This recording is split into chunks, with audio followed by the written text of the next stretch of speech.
नमस्कार दोस्तों, स्वागत है आपके अपने YouTube चैनल संस्कृत अड्डा पर।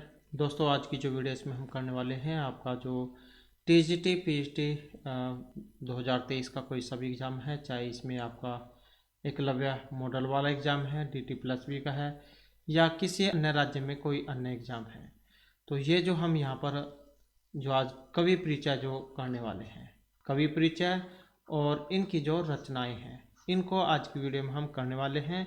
और ये जो आपके, क्योंकि जो एकलव्य मॉडल जो इसमें वैकेंसी निकली हुई है और इसके जल्दी ही जो एडमिट कार्ड भी आ जाएंगे, क्योंकि इनकी सिटी इंटीमेशन स्लिप तो पहले ही आ चुकी है, जहाँ पर आप देख सकते हैं कि कहाँ पर आपका एग्ज़ाम है और किस दिन है। और एडमिट कार्ड जो आपके ये एग्ज़ाम से 2-3 दिन पहले आएंगे, तो और तो इसे आपका जो एग्ज़ाम है इसके अनुसार जो हम यहाँ पर कर रहे हैं। और इससे पहले जो हमने एक बार आपका जो सिलेबस है उसको कंप्लीट कर लिया था, तो क्योंकि आपका एग्ज़ाम जो उसमें 20-22 दिन ही शेष है, और तो इस जल्दी से जो सिलेबस है उसको हम रिवाइज कर लेते हैं।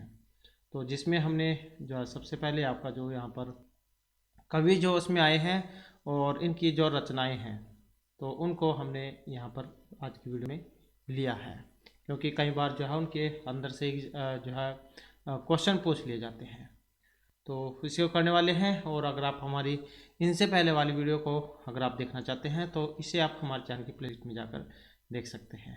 इमरस के नाम से जो आपको प्लेलिस्ट मिल जाएगी, तो वहाँ पर जाकर आप इनसे पहले वाली वीडियो को भी देख सकते हैं। तो अपने जो क्वेश्चन है इनको देख लेते हैं। तो सबसे पहले जो हमारे यहाँ पर जो कादम्बरी है, कादम्बरी आ जाती है। पहले कादम्बरी के बारे में वर्णन है और उसके बाद इनका जो कवि हैं उनके जीवन परिचय है। तो क्या कुछ इसमें कहा गया है, यह केवल महर्षि बाणभट्ट की नहीं अपितु संस्कृत साहित्य की सर्वोत्तम रचना मानी गई है। महर्षि बाणभट्ट ने कादम्बरी का कथा बीज गुणाढ्य की वृत्त कथा से लिया है, और उन्होंने अपनी प्रतिभा का पुट चढ़ाकर उसे एक सर्वथा नवीन एवं मौलिक रूप दे दिया है। कथानक में कथा एवं उपकथा के सम्मिश्रण में कुछ जटिलता अवश्य आ गई है, फिर भी उसके स्वाभाविक विकास एवं कुशल निर्वाह में प्रयास सफलता में देखने को मिली है। और इस गद्य काव्य में कादम्बरी तथा कपिंजल एवं महाश्वेता और पुंडरीक इनके प्रेम कथा का वर्णन है। कादम्बरी तथा कपिंजल, महाश्वेता और पुंडरीक इनके प्रेम का वर्णन है। इसमें चंद्रपीड़ और पुंडरीक के 3 जन्मों की कथा का वर्णन है। तो ये जो लाइन है वेरी वेरी इंपॉर्टेंट है। तो किन के 3 जन्मों का वर्णन है, यहाँ पर चंद्रपीड़ और पुंडरीक के 3 जन्मों का कादम्बरी में वर्णन है। यह एक क्या है, गद्य काव्य है। कथामुख पूर्वार्ध एवं उत्तरार्ध 3 भागों में बटा हुआ है। कथामुख भाग में विदिशा के राजा सुद्रक के दरबार में आकर एक चंडाल कन्या ने अत्यंत मेधावी और मनुष्य की वाणी में बोलने वाले तोता जो है राजा को समर्पित किया। और राजा के पूछने पर तोते ने बताया, जो सुख जो था तोता, उसने बताया था कि उसकी माता मर गई है और पिता को शिकारियों ने पकड़ लिया है। मुझे जाबाली ऋषि के शिष्य पकड़कर ले गए। इस प्रकार जाबाली ऋषि ने तोते के पूर्वजन्म का विस्तृत वर्णन इसमें किया है। पूर्वार्ध भाग की अगर हम बात करें, तो इसमें जाबाली ऋषि के द्वारा वर्णित राजा चंद्रपीड़ और उसके मित्र वैशंपायन की जो कथा ये आ जाती है। उज्जैनी के राजा तारापीड़ और रानी विलासवती को तपस्या से चंद्रपीड़ नामक पुत्र प्राप्त हुआ। अब यहाँ पर जो कुछ लाइनें हैं इसमें महत्वपूर्ण हो जाती हैं, जैसे पूर्वार्ध भाग क्या है, पूर्वार्ध भाग में किसकी कथा है, पूर्वार्ध भाग में जापाली ऋषि के द्वारा वर्णित राजा चंद्रपीड़ और उसके मित्र किसकी, वैशंपायन की, और उसके मित्र वैशंपायन की कथा है। उज्जैनी के राजा हैं तारापीड़। तो ये जो यहाँ पर पंक्ति जो है ये महत्वपूर्ण हो जाती है कि तारापीड़ कहाँ के राजा थे, तो ये थे उज्जैन के। और रानी विलासवती को तपस्या से चंद्रपीड़ नामक पुत्र प्राप्त होता है। राजा के जो सुयोग्य मंत्री हैं सुखनास के वैशंपायन नामक पुत्र हुआ। तो उज्जैन के राजा जो तारापीड़ है और रानी विलासवती को तपस्या से चंद्रपीड़ नामक पुत्र प्राप्त हुआ।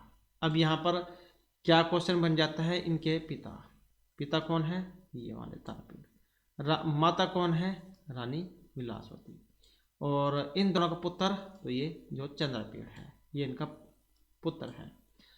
और राजा के जो मंत्री थे सुयोग्य मंत्री सुखनास राजा के योग्य मंत्री सुकनास को के वैशंपायन नामक पुत्र प्राप्त हुआ। तो कौन सा? सुकनास के वैशंपायन नामक पुत्र यह प्राप्त हुआ। और राजा के और दोनों घनिष्ठ मित्रों की शिक्षा दीक्षा एक ही साथ गुरुकुल में हुई। युवराज के पद पर अभिषेक के समय मंत्री सुकनास ने चंद्रपीड़ को उपदेश दिया था। कब? जब उनका युवराज अभिषेक होता है, जब वो राजगद्दी पर बैठते हैं। युवराज पद पर अभिषेक के समय किसने उन्हें उपदेश दिया था? मंत्री जो थे सुकनास। ये भी क्वेश्चन एग्जाम में आता है। और उसी समय चंद्रपीड़ को इंद्रायुध नामक असव और पत्तरलेखा नामक दासी भी मिलती है। तो उसी समय चंद्रपीड़ को कौन? इंद्र आयुध नामक असव। ये भी क्वेश्चन एग्जाम में आता है। ये इंद्र आयुध क्या है? ये घोड़ा है, इंद्र के घोड़े का नाम था ये इंद्रायुध। तो ये असव और पत्तरलेखा नामक दासी ये मिली। चंद्रपीड़ और उसका मित्र वैशंपायन दिग्विजय के लिए निकल पड़े। राजा चंद्रपीड़ दिग्विजय के प्रसंग में हिमालय प्रदेश में आते हैं। किन्नर मिथुन के पीछे वह बड़ी दौड़ धूप करता है। उस मिथुन के अंतर्हित हो जाने पर राजा अछोत सरोवर पर पहुंच जाते हैं। तो ये भी एग्जाम में आता है। कौन कौन से सरोवर है? तो ये भी आपने याद रखने हैं। अछोत सरोवर है। और वह अपने घोड़े को बांधकर शिवालय में वीणावादिनी महाश्वेता का संगीत सुनने जाता है। कहाँ पर? जो मंदिर था वहीं पास में शिवालय में वीणावादिनी किसका? महाश्वेता का संगीत सुनने चले जाते हैं। महाश्वेता ने आत्मकथा वर्णन करते हुए बताया कि पुंडरीक नामक एक ऋषि कुमार से उसका प्रेम हो गया था। किससे हुआ था? पुंडरीक से। पुंडरीक नामक ऋषि से उसका प्रेम हो गया था। किसका? इनका, महाश्वेता का। लेकिन मिलने से पूर्व पुंडरीक की मृत्यु हो गई थी और तब से वह इस अछोत सरोवर पर ही तप कर रही है। बाद में महाश्वेता अपनी सखी कादम्बरी से मिलती है। तो ये महाश्वेता की सखी है कादम्बरी, इनसे मिलती है। चंद्रपीड़ और कादम्बरी के हृदय में एक दूसरे के प्रति नैसर्गिक मधुर आकर्षण पैदा हो जाता है। मतलब एक दूसरे से प्रेम करने लग जाते हैं चंद्रपीड़ और कादम्बरी। तो इसके नायक भी यही है चंद्रपीड़ और ये नायिका कादम्बरी है। एक दूसरे से प्रेम हो जाता है और इसी समय पिता के बुलाने पर चंद्रपीड़ उज्जैनी लौट जाते, क्योंकि उज्जैनी के राजा थे, और सेना सहित वैशंपायन को बाद में आने के लिए छोड़ देते हैं। तांबूल वाहिनी पत्तरलेखा कादम्बरी के प्रेम का संदेश लाती है। कौन? तांबूल वाहिनी पत्तरलेखा। और यही पूर्वार्ध जो भाग है इसका अवसान हो जाता है। तो यही जो यहाँ पर पूर्वार्ध भाग जो इसका अवसान हो जाता है। और जो उत्तरार्ध भाग है तो यहाँ तक तो जो इसमें पूर्वार्ध भाग जो है इसकी कथा है। उत्तरार्ध भाग जो इसमें वैशंपायन का अछोत सरोवर पर पहुंचने का वर्णन है। वहां पर महाश्वेता ने बताया था कि वैशंपायन मुझ पर आसक्त हो गए थे, इसलिए वह सांप से तोता बन गया। क्या? वह जो महाश्वेता है उन्होंने बताया कि वैशंपायन मुझ पर आसक्त हो गए थे, इसलिए वह सांप से तोते बन गए थे। उसके शोक में चंद्रपीड़ के प्राण उड़ गए थे। और वही कादम्बरी आती है। इसे देखकर वह भी प्राण त्याग करना चाहती है। तभी आकाशवाणी होती है कि शीघ्र ही तुम दोनों सखियों का अपने प्रेमी से पुनः मिलन होगा। तो इस प्रकार की घटना होती है इसमें। फिर ऋषि जाबाली से अपने जो पूर्व जन्म है इसका वृत्तांत सुनकर सुख को महाश्वेता की स्मृति सताती है। किससे?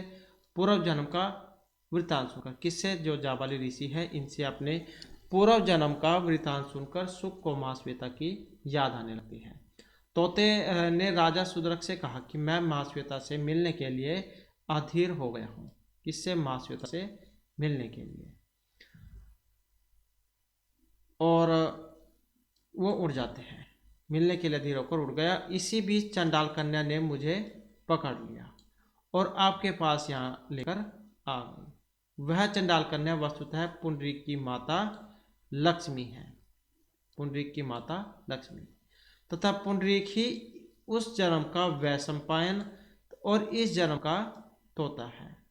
राजा सुदरक स्वयं पूर्व जन्म पुंडरीक ही उस जन्म का वैशंपायन और इस जन्म का तोता है। राजा सुदरक स्वयं पूर्व जन्म के राजा चंद्रपीड़ है। कौन? राजा सुदरक स्वयं पूर्व जन्म के राजा चंद्रपीड़ है, जो कभी चंद्रमा थे। वैसे नहीं आपके याद रहता है, जैसे चंद्रमा और जैसे चंद्र, ऐसे आप याद रख सकते हैं। परंतु शापवश भूतल पर आ गए थे और लक्ष्मी अंतर्निहित हो जाती है। तथा शूद्रक और शुक का भी शरीरपात हो जाता है, जिसे चंद्रपीड़ का पड़ा हुआ मृतक शरीर पुनर्जीवित हो जाता है। तोता भी पुंडरीक हो गया। इस प्रकार चंद्रपीड़, कादम्बरी और पुंडरीक महाश्वेता का पुनर्मिलन हो जाता है। किसका? चंद्रपीड़ का कादम्बरी से और पुंडरीक का महाश्वेता से पुनर्मिलन हो जाता है। अब ये जो यहाँ पर चंद्रपीड़ है, चंद्रपीड़ और कादम्बरी, ये इसके नायक हैं, मेन जो हीरो है।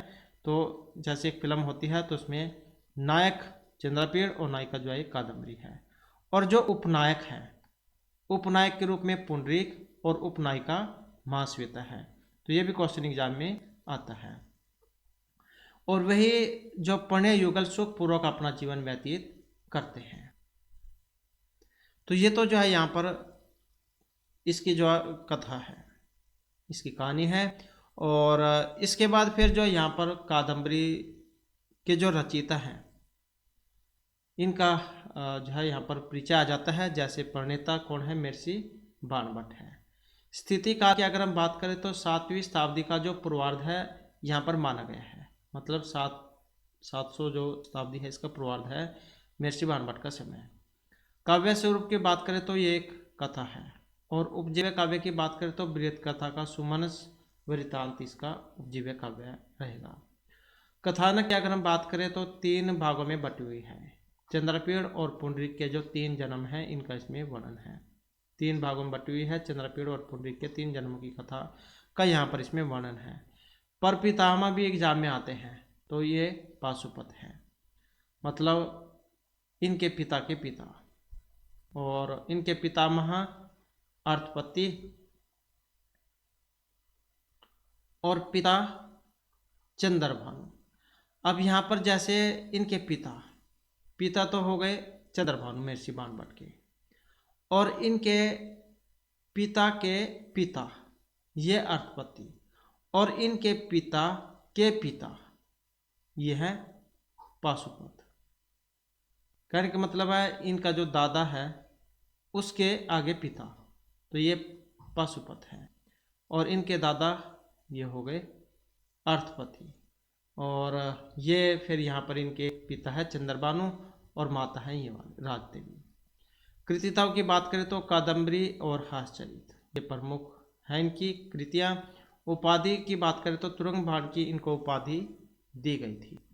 पात्रों की बात करें तो चंद्रपीड़ इसमें नायक हैं, कादम्बरी नायिका होंगे। वैशंपायन अर्थात पुंडरीक इसके उपनायक है, महाश्वेता इसकी उपनायिका है। इसके अलावा सुखनास, जाबाली और कपिंजल, पत्तरलेखा, विलासवती, चंडाल कन्या, इंद्रायुध ये इसके पत्तर हैं। विशिष्ट वर्ण की अगर हम बात करें तो विंध्यात्वी, सालमली वृक्ष, जाबाली आश्रम, अक्षो सरोवर, पंपा सरोवर, विदिशा, उज्जैनी, इनका यहाँ पर इसमें वर्णन हुआ है। ये भी क्वेश्चन जो आपके एग्जाम में आता है। तो ये तो जो है यहाँ पर कादम्बरी का जो है कथा और इसके जो रचयिता महर्षि बाणभट्ट का जीवन परिचय था। उसके बाद आ जाता है जो यहाँ पर शिशुपाल वध है, इसकी कथा और साथ में ही इनके रचयिता का आगे फिर हम जीवन परिचय के बारे में पढ़ेंगे। तो महाकवि माघ जो है इनका संस्कृत महाकाव्य परंपरा में अपना विशेष स्थान है। एक ही काव्य इनका सिर्फ ये शिशुपाल वध। इनका शिशुपाल वध नामक महाकाव्य भारवी की परंपरा में विकसित हुआ है। इनका जैसे एक था ये वैसे इनका है। भारवी के काव्य में हमें जिस अलंकारिक शैली और कल्पना चातुर्य, चित्रबंध आदि की कृत्रिमता एवं शब्द चातुर्य के दर्शन होते हैं, उनका ही विस्तृत रूप माघ के महाकाव्य में हमें दिखाई देता है। माघ जो महान कवि थे और उनमें अपरिमित कविता शक्ति थी, किंतु वे अलंकरण एवं चमत्कार के पीछे पड़ गए थे। इसलिए उनके काव्य में भाव प्रवणता एवं मौलिकता के स्थान पर बुद्धि, चातुर्य, चमत्कार और कृत्रिमता के साथ ही अनुकरणात्मकता है। इस महाकाव्य में 20 सरग हैं और 1650 श्लोक हैं, और ये दोनों ही यहाँ पर आपने याद रखने हैं। सरग और श्लोक एग्जाम में आते हैं। 20 सरग और 1650 श्लोक हैं इसमें। और श्री महाभारत जो गीता है इसके 10वें स्कंद में 74वां अध्याय और महाभारत का जो सभा पर्व है इसका 33 से लेकर 45वें अध्याय तक, मतलब ये पर्वों में है, वैसे तो ये तो महाभारत तो पर्व में है। 33वें से 45वें पर्व तक कुल 13 अध्याय में शिशुपाल वध की कथा हमें उपलब्ध होती है। तो यह भी क्वेश्चन एग्जाम में आता है। तो श्रीमद्भागवत गीता से भी इसका संबंध है और जो महाभारत है इससे भी जो शिशुपाल वध है इसका संबंध है, क्योंकि ये क्वेश्चन कई बार एग्जाम में आ चुके हैं। माँ की कविता की बात करें तो सरल है और इसमें अलंकारों की नवीनता दर्शनीय है। कवि ने स्थान स्थान पर सभाओक्ति, अतिशोक्ति, उपमा, रूपक, उत्प्रेक्षा, दृष्टांत अलंकारों का सुंदर संयोजन किया है। माघ की उपमाएं भी कालिदास की भांति बड़ी रोचक है। उनके काव्य में श्लेष की उपयुक्तता और चित्र अलंकारों की विचित्रता दर्शनीय है। अनुप्रास के संयोजन से उनके काव्य में पद लालित्य आ गया है। इन्हीं विशेषताओं के आधार पर समीक्षकों ने माघे संति त्रयगुण ये कहा था। और माँ के अगर हम जीवन परिचय की बात करें तो माकृत शिशुपाल वध के अंतर्गत के अंत में दिए गए 5 श्लोक में कवि वंश वर्णन हमें देखने को मिलता है। तद अनुसार माँ के पिता जो इनका नाम था दत्त का सर्वाश्रय और पितामह सुप्रभदेव है। तो ये भी क्वेश्चन एग्जाम में आता है। इनके पिता दत्तक सर्वाश्रय और इनके जो दादा हैं तो ये मतलब पितामह, इनका नाम सुप्रभदेव है। जो राजा वर्मलाख्य के मंत्री थे और माँ के विषय में अनेक तथ्य हमें मिलते हैं। इनके अनुसार माँ का जो समय है 7वीं शताब्दी का अंतिम चरण माना गया है, अर्थात 675 ईस्वी के लगभग इनका समय माना गया है। माँ के पितामह सुप्रभदेव वर्मलात के प्रधानमंत्री थे और वर्मलात का एक शिलालेख डॉक्टर किलहॉर्न को राजपूताना के स्थान से मिला था। इसका समय 625 ईस्वी माना गया है। यदि एक पीढ़ी के लिए 25 वर्ष माना जाए तो दत्तक का जो समय 650 ईस्वी और माघ का समय 675 ईस्वी माना जा सकता है। तो इसी तथ्य के आधार पर प्राय अधिकांश विद्वान माघ का जो समय यही स्वीकार करते हैं। तो 675 ईस्वी के लगभग इनका समय फिर ये माना जाता है। उसके बाद है माघ के जन्म स्थान के बारे में कहा जाता है कि इनके पूर्वज श्री भिनमाल के रहने वाले थे। ये भी क्वेश्चन एग्जाम में आता है, कहाँ पर रहने वाले थे, इनका जन्म कहाँ हुआ था। तो श्री भिनमाल के रहने वाले थे, जिसे वर्तमान में भीनमाल कहा जाता है, जो गुजरात से राजस्थान की सीमा में आ गया है। तो एग्जाम में तो गुजरात या फिर राजस्थान आपको देखने को मिलेगा। तो राजस्थान की सीमा में आ गया है। भीनमाल का दूसरा नाम होता है श्रीमाल और इसी के आधार पर वहाँ के निवासी ब्राह्मण श्रीमाली कहे जाते हैं। इसलिए माघ भी श्रीमाली ब्राह्मण थे जो सुसंपन्न और विद्वान परिवार के थे। माँ की केवल एक ही कृति है शिशुपाल वध, ये ही जो हमें प्राप्त होती है, जिसकी गणना बृहत्त्रयी जो है इसके अंतर्गत आती है और इसी ग्रंथ के आधार पर माँ को अमरता प्राप्त हुई थी। उसके बाद है शिशुपाल वध की संक्षिप्त कथा। इसमें देवर्षि नारद के द्वारा शिशुपाल के पूर्व जन्मों का सविस्तार पूर्वक वर्णन किया गया है तथा श्री कृष्ण से उस अत्याचारी की मृत्यु की प्रार्थना की गई है। श्री कृष्ण ने भी युधिष्ठिर के राजसूय यज्ञ में पहुंचकर शिशुपाल के अभद्र व्यवहार से क्रोधित होकर उनका वध किया था। तो जिसमें जो श्री कृष्ण है उन्होंने इनको पहले ही समझाया था कि तुम जो है 100 जो मतलब अभद्र व्यवहार है 100 गाले तक ही तुम जा बच सकते हो। अगर तुमने 100 के बाद 1 भी कर दिया, मतलब 101 भी कर दी, तो मैं तुम्हारा जो सर है ये अपने चक्कर से अलग कर दूंगा। तो इनको पहले ही जो यहाँ पर समझाया था, लेकिन फिर भी जाए नहीं माने, तो फिर क्रोधित होकर इनका वध कर दिया था श्री कृष्ण ने। तो इस कथा का सर्गवार यहाँ पर बताया गया है। जैसे प्रथम सर्ग है, इसमें देवर्षि नारद का आगमन होता है। ये भी एग्जाम में क्वेश्चन आता है कि इसका जो प्रारंभ है, इस महाकाव्य का प्रारंभ किन के वर्णन से होता है। तो जब देवर्षि नारद आकाश से उतर रहे होते हैं तब ये वर्णन है इसमें, देवर्षि नारद का आगमन आकाश से उतरते हुए। श्री कृष्ण द्वारा उनका सत्कार, नारद द्वारा शिशुपाल के पूर्व जन्म और उसके अभद्र व्यवहार का कथन और श्री कृष्ण को ऐसे अत्याचारी के वध के लिए उद्धत करना था। उसके बाद जो सर्ग दूसरा है, सर्ग 2 में श्री कृष्ण बलराम और उद्धव की गुप्त मंत्रणा होती है, जिसमें बलराम शिशुपाल के शीघ्र ही वध करने के लिए सलाह देते हैं, लेकिन नीतिज्ञ उद्धव सलाह देते हैं कि इससे अधिक शीघ्रता न करके युधिष्ठिर के राजसूय यज्ञ में भाग लिया जाए।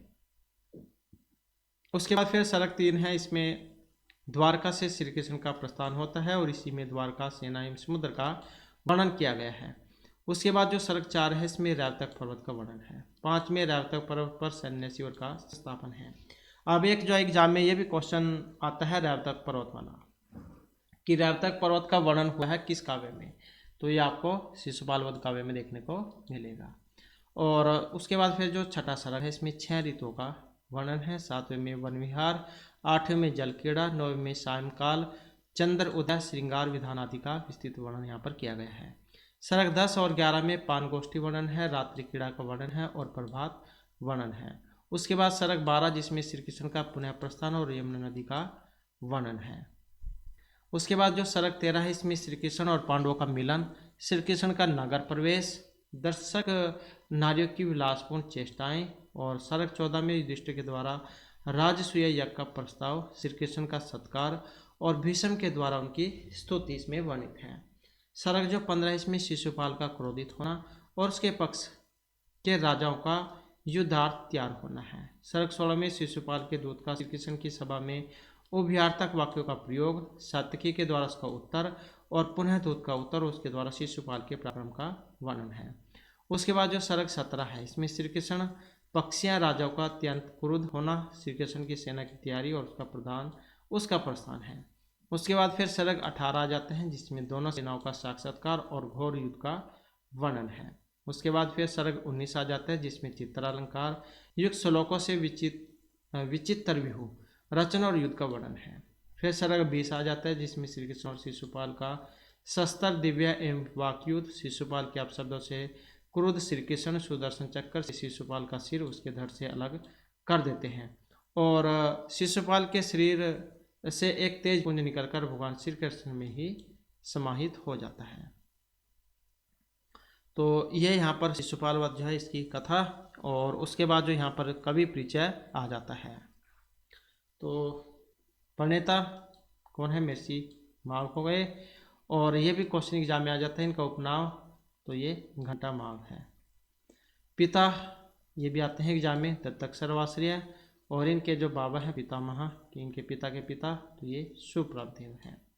समय भी एग्जाम में आता है तो 675 ईस्वी के लगभग। जन्म स्थान एग्जाम में आता है भीनमाल स्थान, राजस्थान की सीमा पर जो है। सर्ग और श्लोक संख्या भी एग्जाम में आते हैं, 20 सर्ग और 1650 श्लोक हैं। और एक काव्य प्रकार भी एग्जाम में आता है, बृहत्तरी के अंतर्गत इनका काव्य आता है। नायक इसमें कौन है? श्री कृष्ण। प्रतिनायक के रूप में चेदी नरेश शिशुपाल है। कौन? चेदी नरेश शिशुपाल। पात्रों की बात करें तो इसमें नारद भी हैं, बलराम, उद्धव, सात्यकी, भीष्म। तो ये तो अभी तक देखने के नहीं मिला है, ऊपरले वाले जितने यहाँ तक तो देखने को मिले हैं। उसके बाद एक एग्जाम में देखने को मिला है उपजीव्य काव्य, श्रीमद्भागवत गीता का 10वां स्कंद में 74वां अध्याय और महाभारत सभा पर्व में 33 से 45 तक ये इसका संबंध है। और रस की बात करें तो वैसे तो जहाँ पर भी लड़ाई का वर्णन होता है वीर रस ही उसमें होता है। तो यहाँ पर श्रृंगार, हास्य आदि अंगी रस के रूप में दिए गए हैं। उसके बाद है शैली और गुण। तो अलंकारवादी शैली, ओज और माधुर्य गुण की इसमें प्रचुरता है। तो ये जो है यहाँ तक ये जो पार्ट है ये है वेरी वेरी इंपॉर्टेंट। तो ये वाले और इससे ऊपर का जो है ये वाले, ये वेरी वेरी इंपॉर्टेंट है, क्योंकि लगभग जो है 99% इन्हीं में से एग्जाम में आपका आता है, अभी तक अगर देखने को मिला है। उसके बाद भाषा परिष्कृत, लालित्यपूर्ण, प्रवाहमयी है। अलंकार, उपमा, उत्प्रेक्षा, अतिशयोक्ति, अर्थांतन्यास और चित्रालंकार है। छंद योजना की बात करें तो वसंत, अनुष्टुप, उपजाति, वसंतिक आदि 22 छंद है इसमें। और एक ये भी एग्जाम में आपका आता है, द्वारका व समुद्र वर्णन है इसमें, रैवतक पर्वत का वर्णन है, 6 ऋतुओं का वर्णन है, जल क्रीड़ा का वर्णन है, प्रभात वर्णन है, पानगोष्ठी एवं सभा वर्णन और युद्ध वर्णन ये है इसमें। मंगलाचरण की बात करें, ये भी एग्जाम में आपका आता है। महाकाव्य का आरंभ श्री शब्द से होता है, ये भी क्वेश्चन बहुत बार देखने को मिला है। शास्त्रीय पांडित्य की बात करें तो माघ ने वेद, व्याकरण, दर्शन, काव्य, राजनीति, आयुर्वेद, नीति, संगीत आदि में विशेष दक्षता प्राप्त की है। माघ की न्यूनताओं की अगर हम बात करें तो कथानक महाकाव्य की रचना के लिए प्राप्त नहीं है, कथा में प्रवाह का अभाव है, सूरत आदि तो नेगेटिव तो एग्जाम में नहीं पूछी जाती है। उसके बाद आ जाते हैं यहाँ पर वेरी वेरी इंपॉर्टेंट इसकी जो सूक्तियाँ हैं। तो सूक्तियाँ कौन कौन सी है यहाँ पर? कि मास्ति कार्य गुरु योगी नाम अपी अथवा श्रेषि केंद्रिपति महियांस्य प्रकृत्या मिथ भाषण पादाहतम यदुथाई मूर्धानम अति रोहती परिभाषा एवं गृहसी यदाज्ञा पूर्वरंग प्रसंगाय नाटकीय वस्तुन है। तो ये इसकी कुछ महत्वपूर्ण सूक्तियाँ हैं। और इसके बाद फिर आ जाता है जो यहाँ पर अभिज्ञान शकुंतलम है, इसका परिचय और फिर आगे कवि का परिचय हम इनके बाद में करेंगे।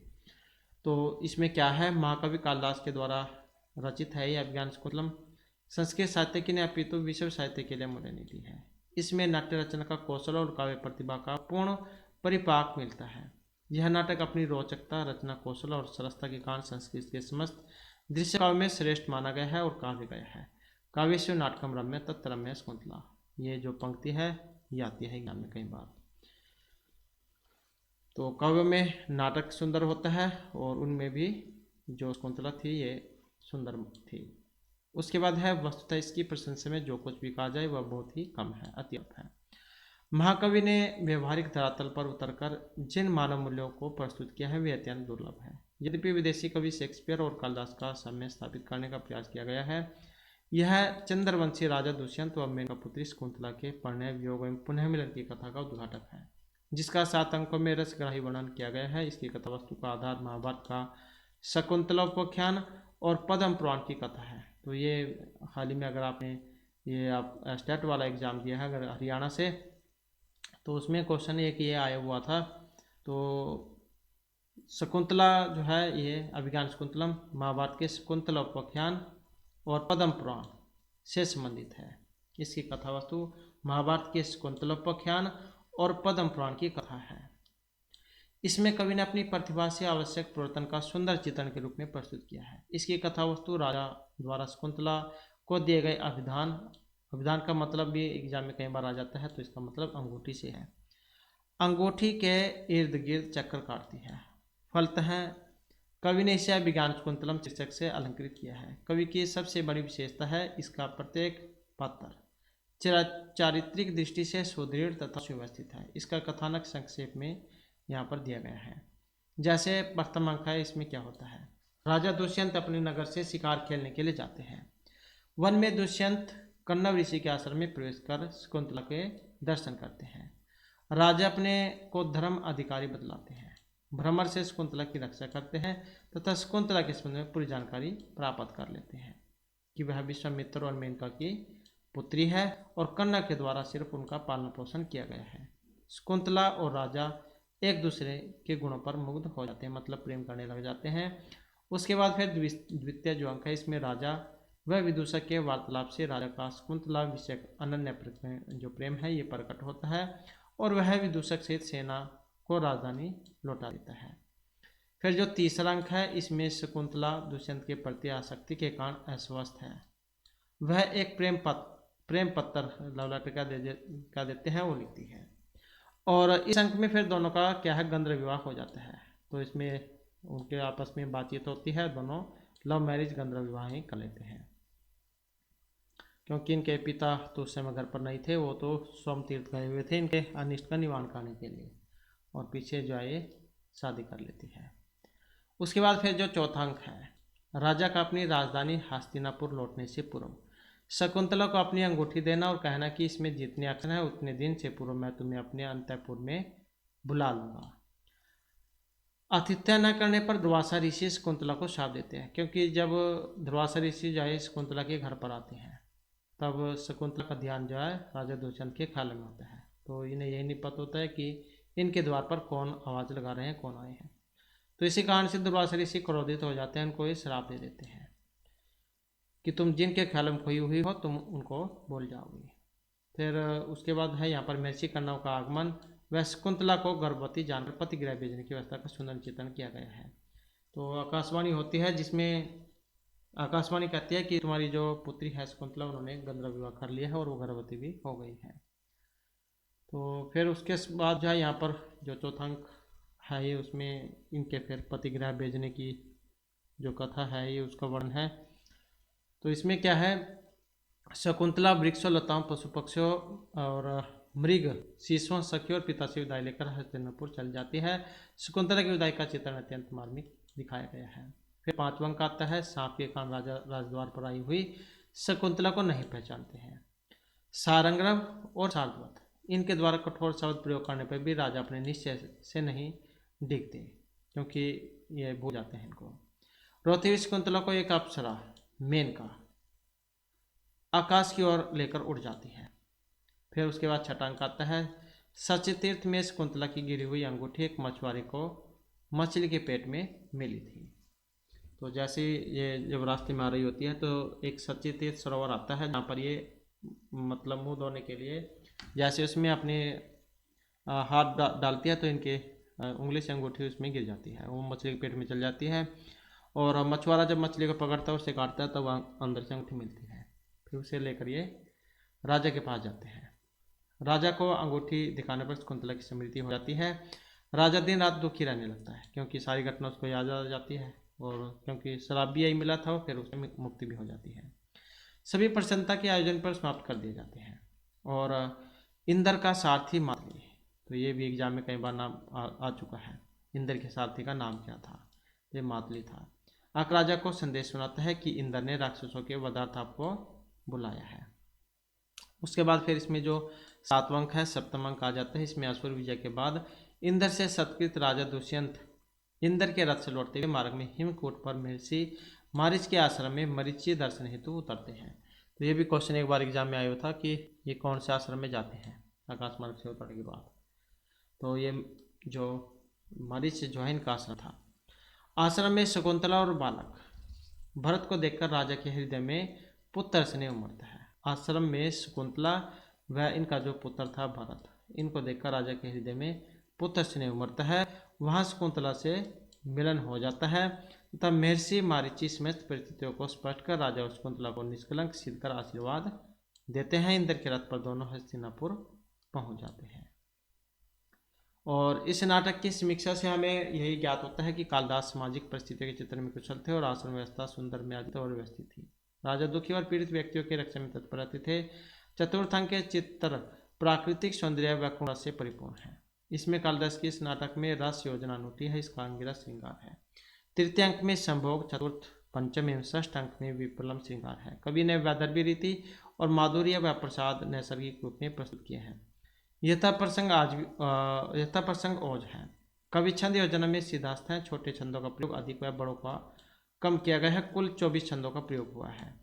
सबसे अधिक आर्य छंद है वह वसंत तिलका का प्रयोग हुआ है। इनका जो नामकरण मुद्रिका अर्थात जो अभिज्ञान है अंगूठी, इस चिन्ह के आधार पर किया गया है। इसका नायक दिरोदात दुष्यंत है और नायिका शकुंतला है। अन्य पात्रों में कर्णव, सारंगरव, शार्दूल, दुर्वासा, मारीच, विदूषक, कंचुकी, धीवर, अनुसुईया, प्रेमदा, गौतमी ये हैं। उसके बाद आ जाता है 4 श्लोक इसमें महत्वपूर्ण माने गए हैं चतुर्थांक में। तो 4 श्लोक का वैशिष्ट्य है। नाटकों में अभिज्ञान शकुंतलम प्रसिद्ध है, उसी प्रकार चतुर्थांक में 4 श्लोक महत्वपूर्ण माने गए हैं। और ये जो चारों श्लोक हैं भाव, कल्पना, कविता में अर्थ गौरतव के लिए प्रसिद्ध है। प्रथम श्लोक में शकुंतला की विदाई, दूसरे में पतिगृह के लिए आदर्श शिक्षा और शकुंतला के की सभी के प्रति सुकुमार भावनाओं का चित्रण है। तीसरा चतुर्थ में कर्णव ऋषि का राजा के लिए आदर्श संदेश भेजा गया है। तो 4 श्लोक कौन कौन से हैं यहाँ पर? एक तो यही है, यासे त्यज्य शकुंतला इति हृदय पृष्ठम उत्कंठया। आज ये शकुंतला अपने पति घर को जाने वाले हैं, सभी से जाने के गए थे। तो एक तो यही है। उसके बाद एक ये ससुर सगुण गुरु कि जब तुम अपने पति घर पर जाओगे तो तुम्हारे जो सास ससुर होंगे, तुम्हारे जो अन्य राजा दुष्यंत की जो अन्य पत्नियां हैं वे होंगी, उनके वहाँ पर काम करने वाले नौकर चाकर हैं, उनके साथ तुम तो अच्छे से व्यवहार करना। एक तो ये है। फिर एक ये है पाथुन प्रथम वेश्यति कि जब शकुंतला की विदाई होने वाले होती है तब एक वृक्ष जो थे वहाँ के, तो उनसे उसके बारे में वर्णन है कि यह जो शकुंतला तुम्हें जल पिलाए बिना स्वयं जल नहीं पीती थी, आज वह अपने पति घर को जाने वाली है। तो इस प्रकार से है। और फिर एक ये है आसमान साधु चिंत्य संयम उच्चे कुलम चातुन है। तो इस प्रकार से फिर यहाँ पर ये 4 श्लोक है इसमें। उसके बाद जो महर्षि कालिदास, इनका परिचय आ जाता है। प्रणेता महाकवि कालिदास, समय इनके बात करें इसी पूर्व स्थान प्रथम शताब्दी माना गया है। नायक दुष्यंत है, नायिका शकुंतला। अंकों की बात करें तो 7 है। रस की बात करें तो अंगिरस के रूप में श्रृंगार है। छंदों की बात करें तो कुल 24 छंदों का प्रयोग हुआ है। आर्य और वसंत तिलका इसमें अधिक है। वृत्ति गुणों की बात करें तो वैदर्भी रीति माधुर्य गुण है इसमें। उपजीव्य की बात करें तो महाभारत का आदि पर्व उसमें से ये लिया गया है। और नामकरण की बात करें तो मुद्रिका था जो अभिज्ञान है अंगूठी, इसके आधार पर इसका नाम रखा गया था। उसके बाद पात्र भी कई बार आ जाते हैं एग्जाम में, महर्षि कर्णव है, इसमें सारंगरव है, और शार्दूल है, दुर्वासा है, मारीच है, और ये एग्जाम में ज़्यादातर एग्जाम में ये वाला क्वेश्चन आता है विदूषक वाला, तो ये मांडव्य है इनके विदूषक का नाम। इसके अलावा फिर कंचुकी, धीवर, अनसुईया, प्रेमदा और गौतमी है। सूक्तियाँ आ जाती हैं जो यहाँ पर वेरी इंपॉर्टेंट है, कुछ सूक्तियाँ हैं जो महत्वपूर्ण है एग्जाम की दृष्टि से। एक तो अर्थो ही कन्या प्रक्रिया कामी शवताम पश्यति भवितव्यानाम द्वाराणी भवन्ति सर्वत्र किम इहि मधुराणाम वर्णनम न आकृति नाम न प्रभातलम ज्योतिर्देत्यो शोधातलात् सत्तामी ही संदेह पदेशु वस्तुषु प्रमाणवंत कणपति है। तो ये इसकी कुछ सूक्तियाँ हैं। और इसके बाद फिर यहाँ पर जो मृच्छकटिक है, इसका आ जाता है यहाँ पर कथा। इसका जो नामकरण है छठे अंक में वर्णित मिट्टी की गाड़ी वाली एक घटना होती है, तो इसके आधार पर किया गया है। यह रूपक का एक भेद प्रकरण है। क्या है ये? रूपक का भेद प्रकरण। इसमें क्या है? 10 अंक है। इसमें एक निर्धर ब्राह्मण चारुदत्त का वसंत सेना नामक गणिका से प्रेम दिखाया गया है। वसंत सेना रूपवती एवं गुणवती है, किंतु धन की अभिलाषा नहीं रखती और चारुदत्त से प्रेम करती है।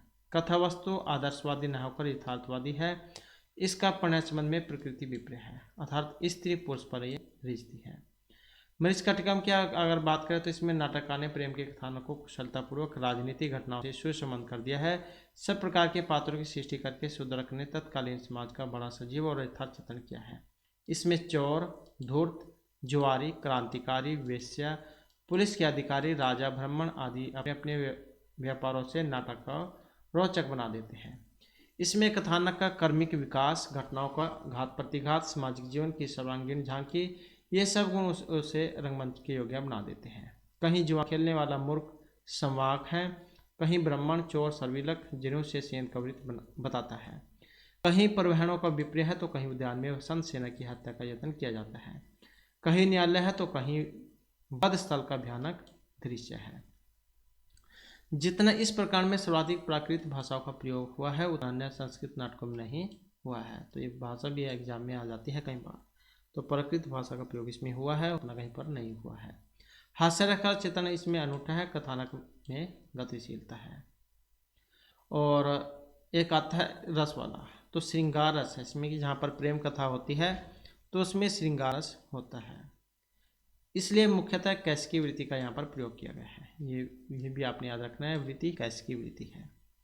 इसकी भाषा कालिदास की अपेक्षा अधिक सरल है। इसमें समास प्रधान भाषा का प्रयोग नहीं मिलता, पितु उसमें स्वाभाविक सरलता है। सर्वत्र प्रसाद एवं लालित्य विद्यमान है। कवि ने लोकोक्तियों के प्रयोग से अपनी भाषा को सजीव बनाने की ओर ध्यान दिया है। अलंकार योजना में कवि ने बलपूर्वक अलंकारों को लादा नहीं है। इसके अलंकार अर्थव्यंजन में सहायक और उपजीव्य सौंदर्य को बढ़ाने वाले हैं। उपमा, रूपक, उत्प्रेक्षा आदि के स्थान पर सुंदर योजना दृष्टिगोचर होती है। अप्रस्तुत प्रशंसा, काव्यलिंग, विशेषोक्ति, समासोक्ति आदि प्रमुख अलंकार प्रयुक्त हुए हैं। इसकी उपजीव्यता का श्रेय भास्कृत नाटक चारुदत्त को भी है। तो महर्षि भास जो इन्होंने 13 नाटक लिखे थे, इनमें से एक ये भी है चारुदत्त की। और मृच्छकटिकम की कथावस्तु संक्षेप में यहाँ पर दी गई है। तो ये हाल ही में स्टेट का एग्ज़ाम हुआ था हरियाणा में, तो उसमें क्या है अंक पूछ लिए गए थे। तो इस प्रकार से अंक भी जा एग्ज़ाम में पूछ लिए जाते हैं, पहले भी बहुत सारे एग्जामों में पूछे गए हैं। तो इसमें जो प्रथम अंक है इसका नाम क्या है? अलंकार न्यास है। इसमें प्रसिद्ध गणिका वसंत सेना को राजा का साला सकार हस्तगत करना चाहता है, तो क्योंकि ये भी इससे प्रेम करता था। और राजा के साले का क्या नाम है ये भी एग्जाम में आया हुआ था एक बार, तो ये सकार है। इसलिए वह पकड़ने के लिए विटचेट के साथ वसंत सेना का पीछा करता है, लेकिन वह अपनी रक्षा चारुदत्त के घर में प्रवेश कर जाती है और सकार से बचने हेतु अपने गहनों को चारुदत्त के घर में ही रख देती है। दूतकर संवाहक, ये दूसरा अंक है, इसका नाम है दूतकर संवाहक, ये वाला। दूसरे अंक में चारुदत्त का पुराना नौकर संवाहक आता है। जुआरी और दूतकरों का मुखिया माथु उसका पीछा करते हुए आते हैं। वसंत सेन अपने सर्वाभूषण देकर संवाहक को मुक्त कराती है। संवाहक विरक्त होकर बौद्ध भिक्षु बन जाता है और वसंत सेना का उन्मत्त हाथी मार्ग में उसे पकड़ लेता है और वसंत सेना का नौकर उसे बचाता है। फिर प्रसन्न होकर चारुदत्त कर्णपूरक को पुरस्कार स्वरूप अपनी दुशाला देते हैं। उसके बाद फिर तीसरा अंक आ जाता है जिसका नाम संधिछेद है।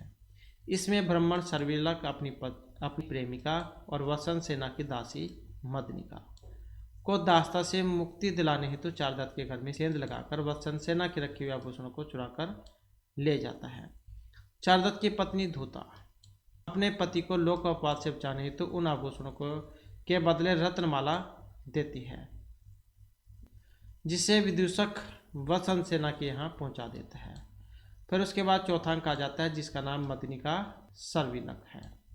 इसमें सर्वप्रथम सर्विलक अपनी प्रेयसी मदनिका के पास चुराए हुए आभूषणों सहित आता है और ये आभूषण किसके हैं? वसंत सेना के हैं।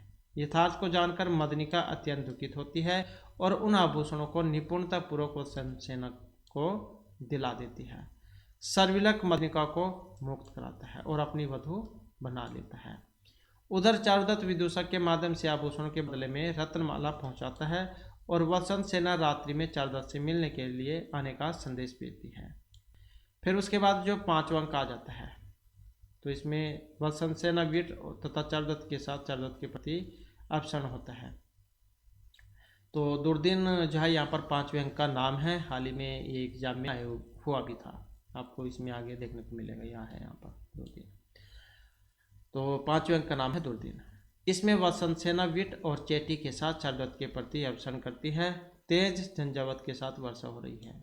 चारुदत्त पहले ही उसकी प्रतीक्षा में बैठा है। वसंत सेना वहां पहुंचकर स्वर्ण आभूषण का सारा वृतांत सुनाती है और रात्रि में चारुदत्त के घर ही विश्राम करती है। पांचवें अंक का नाम फिर दुर्दिन और प्रवहन विप्रिया नामक छठा अंक है। तो छठे अंक का नाम क्या है? प्रवहन विप्रिया। इसमें वसंत सेना चारुदत्त की पत्नी अवधूता को रत्नमाला लौटाना चाहती है, इसलिए वसंत सेना चारुदत्त से मिलने के लिए पूर्व निर्धारित पुष्करंडक उद्यान में जाना चाहती है। परंतु क्या है, भ्रमवश चारुदत्त की गाड़ी के बदले समीप खड़ी शिकार की गाड़ी में वह बैठ जाते हैं। दोनों सेम होंगी तो इस कारण से वो शिकार की गाड़ी में बैठ जाती है और इसी समय पालक द्वारा बंदी बनाया गया आर्यक भाग कर आता है और चारुदत्त की गाड़ी को खाली पाकर वो उसमें बैठ जाता है। मतलब दोनों की अदला बदली हो गई। मार्ग में चंद्रक नामक एक सिपाही आर्यक को अभेदान देकर उसकी गाड़ी आगे जाने देता है। आर्यक अपहरण, ये इसके 7वें जो अंक है इसका नाम है आर्यक अपहरण। इसमें आर्यक पुष्करंडक उद्यान में पहुंचता है। चारुदत्त उसे देखता है और उसे प्रेम पूर्वक विदा कर देता है। फिर वसंत सेना मर्दन, ये इसमें जो 8वां अंक है इसका नाम है वसंत सेना मर्दन। इसमें वसंत सेना उद्यान में पहुंचती है। तो फिर इसमें वसंत सेना उद्यान में पहुंच जाती है और उसे देखकर शिकार पढ़ने प्रस्ताव रखता है, क्योंकि वो उससे प्रेम करता था। वह उसे स्वीकार नहीं करती तो वह वसंत सेना का गला घोट देता है और सूखे पत्तों में दबाकर भाग जाता है। तो वह तो सोचता है कि वो मर गई है। भाग्य के कारण पूर्व कथित संवाहक वत्सन सेना को पहचान लेता है और उसे उठाकर बौद्ध विहार में लाता है, जहां वत्सन सेना पुनः स्वस्थ हो जाती है। वो तो ये सोच रहा था कि वो मर चुकी है, लेकिन वो मरी नहीं थी, बेहोश हो गई थी। फिर उसे उठाकर बौद्ध विहार में लेकर आता है, जहां जो वसंत सेना फिर स्वस्थ हो जाती है। उसके बाद जो 9वां अंक है इसका नाम है व्यवहार। इसमें सरकार वसंत सेना को मृत समझकर उसकी हत्या का आरोप चारुदत्त पर लगाता है। उसने तो अपनी जान में उसको मार दिया था। सरकार वसंत सेना को मृत समझकर उसकी हत्या का आरोप किस पर लगा देता है? चारुदत्त पर, कि चारुदत्त ने उसको मार दिया है। न्यायालय में दुर्भाग्यवशात अभियोग सिद्ध हो जाता है और चारुदत्त को मृत्युदंड की सजा दे दी जाती है। उसके बाद फिर जो अंतिम अंक जो इसका नाम उपसंहार है। उपसंहार 10वां अंक। इसमें चंडाल लोग चारुदत्त को शमशान ले जाते हैं। फांसी लगने ही वाली है कि भिक्षु वसंत सेना को लेकर वहां पहुंच जाता है। इधर पालक को मारकर आर्यक राजा बन जाता है और उसका मित्र सर्विलक भी शमशान पहुंच जाता है और अंत में चारुदत्त के स्थान पर शिकार को फांसी का दंड दिया जाता है, क्योंकि वो सारे बताते हैं कि इसने मुझे मारा था, राजक साला है शिकार, तो इसको फांसी दी जाती है। किंतु फिर जो चारुदत्त है उसे क्षमा कर देता है। तो इस प्रकार चारुदत्त व सेना के विवाह के साथ इस प्रकार का भर्त वाक्य के साथ पर्यवसान हो जाता है। अब यहाँ पर एक शब्द है ये वाले भर्त वाक्य है, तो भर्त वाक्य जो है नाटक के लास्ट में आता है। जैसे यहाँ पर ये भर्त वाक्य आया है, भर्त वाक्य के साथ उसका पर्यवसान हो जाता है, मतलब नाटक समाप्त हो जाता है। तो भर्त वाक्य कहाँ पर आता है? अंतिम अंक में आता है। और जो नांदी है, नांदी शुरू में आती है जब नाटक को हम शुरू करते हैं, तो जहाँ पर देवताओं की स्तुति होती है ना, तो उसको क्या देते हैं? नांदी। तो नांदी शुरू में, भर्त वाक्य नाटक के लास्ट में होता है। तो इस प्रकार से इसमें घटना हुई थी। और फिर यहाँ पर जो ये मृच्छकटिकम के जो रचयिता है शूद्रक, इनका परिचय आ जाता है। तो यहाँ पर इनके स्थिति काल की अगर हम बात करें तो ईस्वी पूर्व प्रथम शताब्दी से छठी शताब्दी के ईस्वी के बीच का इनका समय माना गया है। प्रथम शताब्दी से छठी शताब्दी के बीच का। उपजीव्य काव्य की बात करें तो भास के द्वारा जो चारदत्त नाटक लिखा गया है, इसका उपजीव्य काव्य है। नायक की बात करें तो गरीब ब्राह्मण चारदत्त इसके नायक हैं। नायिका की बात करें तो गणिका व शमसेना है। गुण रीति और वृत्ति की बात करें तो प्रसाद गुण, लाटी रीति और कैसी की वृत्ति है। छंद योजना की बात करें तो 21 छंदों का इसमें प्रयोग हुआ है। अनुष्टुप छंद की इसमें अधिकता है। रस की बात करें तो जहाँ पर प्रेम होता है तो वहाँ पर क्या श्रृंगार रस इसमें होता है। और अलंकारों की बात करें तो अप्रस्तुत, प्रशंसा, समासोक्ति, विशेषोक्ति, ये इसमें अलंकार है। और काव्य जैसे कि हमने पहले ही पढ़ा था, रूपक का दूसरा वेद है ये प्रकार। और एक जो सबसे महत्वपूर्ण हो जाता है 10 अंक और 380 इसमें श्लोक है। और इस प्रकार में विभिन्न प्राकृतों का प्रयोग हुआ। इसके 32 पात्रों में से केवल 6 ही संस्कृत बोलने वाले हैं। पात्र कौन कौन है इसमें? चारदत्त के बारे में हमने इसमें पढ़ा। आर्यक, सर्विलक, विट, सूत्रधार, अधिकारिक, संस्कृत भाषी हैं। चारदत्त, आर्यक, सर्विलक, विट, सूत्रधार, अधिकारिक, तो ये संस्कृत बोलने वाले हैं। 1 2 3 4 5 6, तो ये जो है 6 संस्कृत बोलने वाले हैं। नटी, रदनिका, मदनिका, चेटी व सेना, ये और सारे प्राकृत बोलते हैं। तो ये 6 जो है यहाँ पर ये संस्कृत बोलते हैं। और जितने भी है नटी, रदनिका, मदनिका, चेटी व सेना, ये सारे क्या है? प्राकृत बोलते हैं। नामकरण की बात करें तो छठे अंक में एक मिट्टी गाड़ी वाली घटना होती है, तो उसके आधार पर इसका नाम रखा गया था। सूक्तियों की बात करें तो यहाँ पर इसकी सूक्ति आ जाती है कुछ महत्वपूर्ण जो है, जैसे सुखम ही दुखानि अनुभूया शोभते, रत्नम रत्नेन समकस्ते, नहीं चंद्र आतपः भवति, और निर्धनता प्रकामपरम षष्ठम महापातकम, सर्वत्र हार्जम शोभते, अपेक्षु तड़ागिषु भवतरम उदकम भवति, पुरुषेषु न्यासः निक्षिप्यन्ते न पुनः गहेषु, स्त्रियो ही नाम खलु एतन्निसर्गाते पंडिताः, मूले छिन्ने कुन्तः पादपस्य पालनम, और न युक्तम परकलतर दर्शनम, न कालम अपेक्षिते स्नेह, अल्प क्लेशम मरणम, दारिद्र्यम अनंतकम दुखम। तो ये इसमें कुछ जो है यहाँ पर सूक्तियाँ आई हैं। इसके बाद फिर यहाँ पर जो त्रिविक्रम भट्ट जो है, इनका जीवन परिचय और इनकी जो रचनाएं हैं ये आ जाती हैं। तो इनका जीवन वृत्ति देख लेते हैं। त्रिविक्रम भट्ट जो इन्होंने नल चंपू के प्रारंभ में अपना संक्षिप्त जो वंशजन के परिचय दिया था, और उनका प्रख्यात नाम यमुना त्रिविक्रम है। क्या है? यमुना त्रिविक्रम था। इनका जन्म सांडिल्य गोत्र के एक ब्राह्मण परिवार में हुआ था। इनके पूर्वज सांग वेद अध्यायी, सूची, सत्यवक्ता, यज्ञ निष्ठ एवं अर्चनीय आचार वाले थे। वे महाभारत की कथा पढ़ा करते हैं, किंतु त्रिविक्रम भट्ट को राज्य आश्रय में रहना रुचिकर नहीं था। इनके पितामह का नाम श्रीधर और श्रीधर के पुत्र देव आदित्य या फिर नेमा आदित्य थे। तो इनके पितामह कौन थे? श्रीधर, और श्रीधर के पुत्र देव आदित्य या फिर नेमादित्य, एवं इनके पुत्र त्रिविक्रम भट्ट थे। इन्होंने अपनी माता का नाम नहीं लिखा है, और नल चंपू में लिखा है कि जाड्या पात्रम त्रिविक्रम है मंदधेही, और मतलब इनको मूर्ख बुद्धि वाला बताया गया है। नल चंपू में आगे बताया गया कि जानाति ही पुनः सम्य कवि एव कवे सर्म है। तो ये जो यहाँ पर पंक्तियाँ जो आई है, इनसे हमें पता लगता है कि बाल्यकाल में ये मंद बुद्धि के थे और इन्होंने कठिन परिश्रम करके यह विद्वान बने थे, विद्वता को प्राप्त किया था। जानते पुण्य में कवि कवे सर्व है। और इनके विषय में एक किंवदंती भी प्रसिद्ध है। इनके पिता नेमादित्य किसी राजा के सभा पंडित थे। एक बार किसी कार्य से इनके पिता देशांतर को गए हुए थे। तभी कोई दिग्विजय का अभिलाषी पंडित राजसभा में आया और उसने राजा से निवेदन किया कि अपने किसी पंडित से मेरा शास्त्रार्थ कराए, नहीं तो मुझे विजय पत्र दीजिए। राजा ने शास्त्रार्थ के लिए नेमादित्य को बुलाने के लिए उसके घर दूत भेजा। नेमादित्य को अनुपस्थित देख दूत ने उसके पुत्र त्रिविक्रम को ही शास्त्रार्थ के लिए चलने के कहा। वह अपने को महामूर्ख देख संकट में पड़ गए और लाज बचाने के लिए सरस्वती की आराधना करने लगा।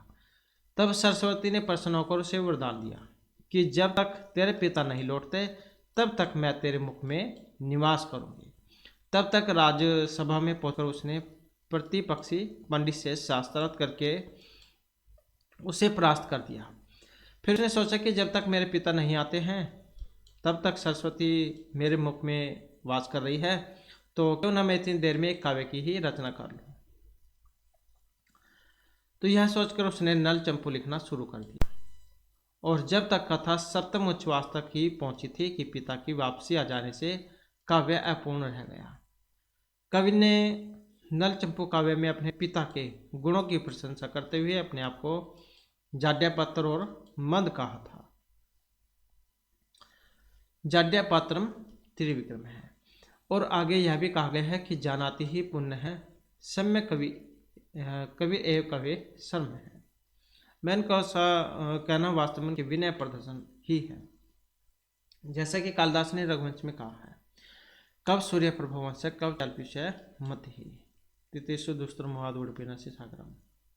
तो ये वेरी वेरी इंपॉर्टेंट श्लोक है और अलंकार भी आता है। मंद है कवि पार्थी गमिष्यामि उपास्यता, तो रघुवंश महाकाव्य में आया है। फिर आगे जो त्रिविक्रम भट्ट है इनके समय के बारे में बताया गया है। तो त्रिविक्रम भट्ट का जो समय है अंधकार में नहीं है। नल चंपू के प्रथम उच्छ्वास में पुरातन कवि के प्रसंग में उन्होंने कादम्बरी के रचयिता महर्षि बाणभट्ट को याद किया था। तो इससे उनका समय 600 ईस्वी से पूर्व नहीं हो सकता, क्योंकि जब इनके बारे में ये बता रहे हैं तो इनके तो बाद के ही होंगे फिर ये। तो राजा भोज ने फिर सरस्वती कंठाभरण में, तो ये भी आपने याद रखना, राजा भोज का कौन सा है, सरस्वती कंठाभरण। इसमें नल चंपू का एक श्लोक लिया है, इसलिए भोजराज 11वीं शताब्दी से बाद के नहीं है। अब जब इन्होंने नल चंपू से कोई श्लोक ले लिया है तो इसका मतलब ये इनसे पहले के होंगे, तभी तो लिया होगा।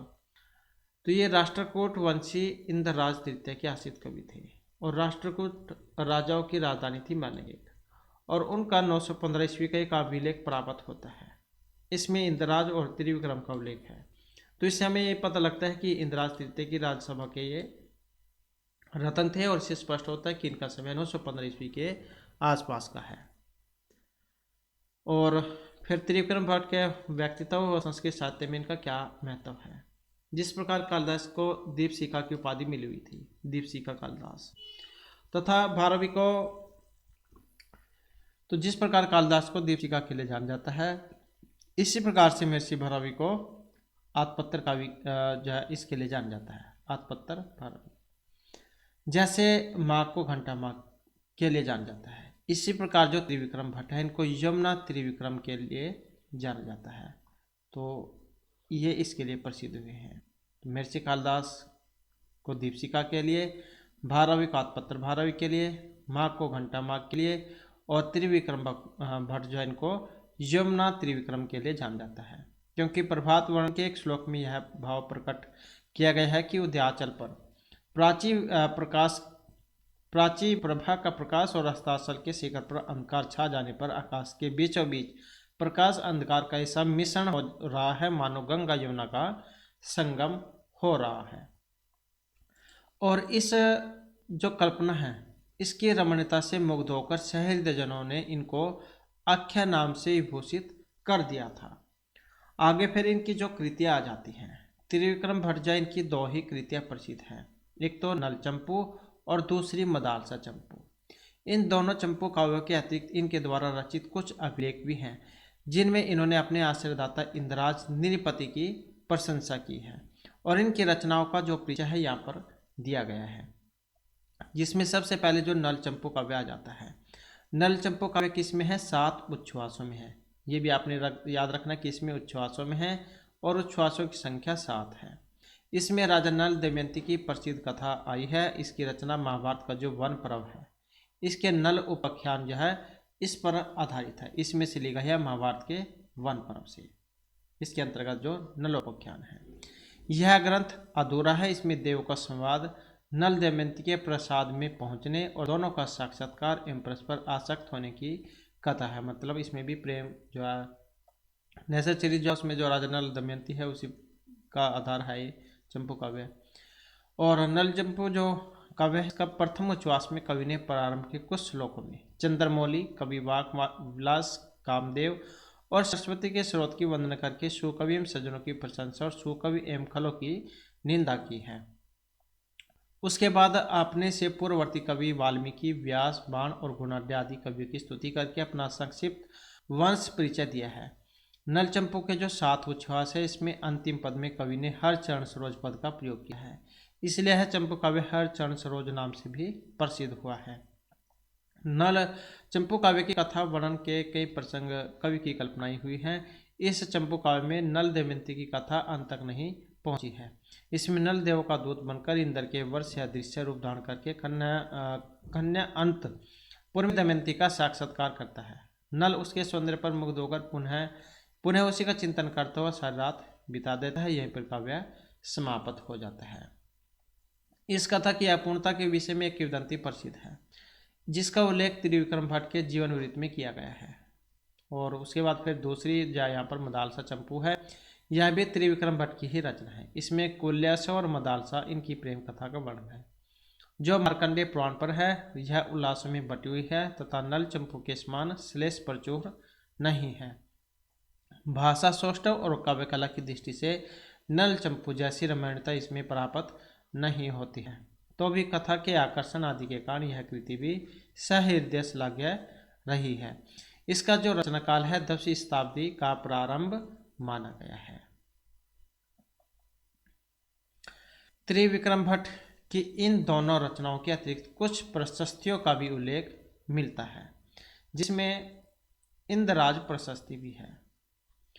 त्रिविक्रम भट्ट ने अपने आश्रयदाता मान्य खेटाधीश इंद्रराज तृतीय के राज्याभिषेक की प्रस्तुतियां लिखी थी, जो ताम्रपत्र पर लिखी हुई उपलब्ध होती है। एक ताम्रलेख नवसारी से उपलब्ध हुआ है और एक अभिलेख हातिमतर धारवाड़ में 1916 ईस्वी में लिखा हुआ मिला है। कुछ अन्य अभिलेख भी गुजरात और महाराष्ट्र से प्राप्त हुए हैं। इन समय रचिता का नाम नेमादित्य सुनो त्रिविक्रम भट्ट ही लिखा है। इन सभी प्रशस्तियों में श्लेष अलंकार का प्रयोग किया गया है, और जिसका उदाहरण यहाँ पर इसमें दिया गया है। कृत गोवर्धन उदारम हेलन उन्मिति मेरुनः उपेंद्रम इंद्र राजेन जित्वा ये न विस्तृतम। तो ये जो श्लोक है, इसमें इंद्रराज तृतीय द्वारा मेष नगर कनौज के राजा पर की गई विजय का वर्णन है, तो मतलब जीत का। इस श्लोक का एक अर्थ कृष्ण और इंद्र के पक्ष में भी है, उपेंद्र इंद्र। दूसरा अर्थ मेरु नगर के राजा और इंद्रराज तृतीय के पक्ष में भी है। तो इस प्रकार त्रिविक्रम भट्ट के नाम से 2 रचनाएं प्रसिद्ध हैं और इनके नाम से कुछ प्रशस्तियों को लिखा हुआ है। फिर भी इनकी एक रचना नल चंपू के कारण ही संस्कृत साहित्य में उनका नाम सम्मान के साथ लिया जाता है। केवल यह काव्य ही उनकी काव्य प्रतिभा को प्रशस्त करने के लिए पर्याप्त है, और यही काव्य हृदय को सहज ही आकृष्ट करने में समर्थ हुआ है। तो इस प्रकार से जो है यहाँ पर ये कवियों की रचनाएं और उनके परिचय थे। और नेक्स्ट जो वीडियो होगी इसमें हम आपके जो सिलेबस है उसके अनुसार नए जो भाग है उसको करेंगे। और हमारे साथ बनाने के लिए धन्यवाद।